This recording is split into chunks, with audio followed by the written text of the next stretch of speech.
Tumours of kidney की बात करते हैं जिसमें रीनल सेल कार्सिनोमा बहुत इंपॉर्टेंट है और इस पर लॉन्ग क्वेश्चन आता है। रीनल सेल कार्सिनोमा जो होता है it is a cancer which is drive from renal tubular epithelial cells. ठीक है जी। और 10 मोस्ट कॉमन कैंसर्स में होता है। मेल टू फीमेल रेशियो टू इसकी 2:1 है। इसको जो डिवाइड किया गया है वो इस तरीके से किया गया है। पहला clear cell renal cell carcinoma, papillary renal cell carcinoma and chromophobe renal cell carcinoma.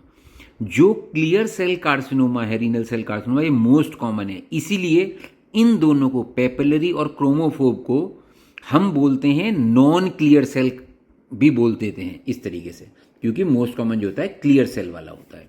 ठीक है जी।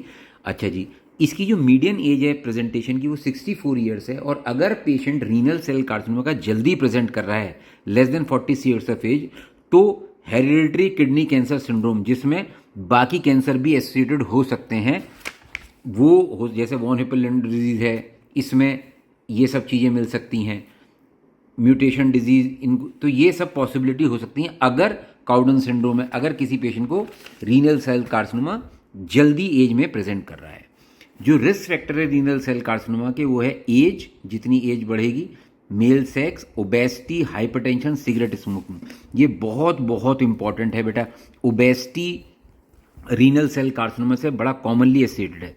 Other medical conditions have been associated with renal cell carcinoma include chronic kidney disease, hemodialysis, kidney transplant and acquired cystic disease of the kidney. तो इन सब में भी renal cell carcinoma के chances ज़्यादा होते हैं।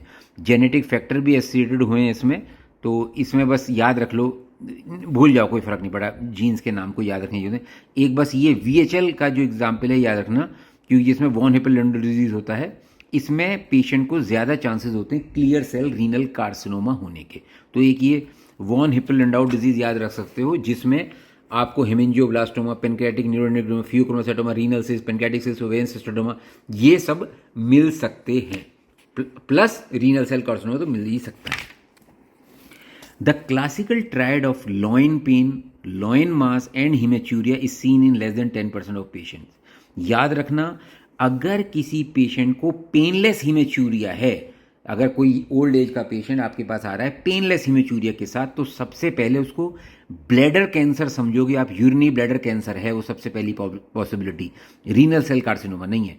रीनल सेल कार्सिनोमा में आप पेशेंट जो है लॉइन मास बता सकता है, लॉइन पेन भी बता सकता है। ठीक है जी। तो अगर किसी को पेनलेस हिमेचूरिया हो रहा है तो सबसे पहले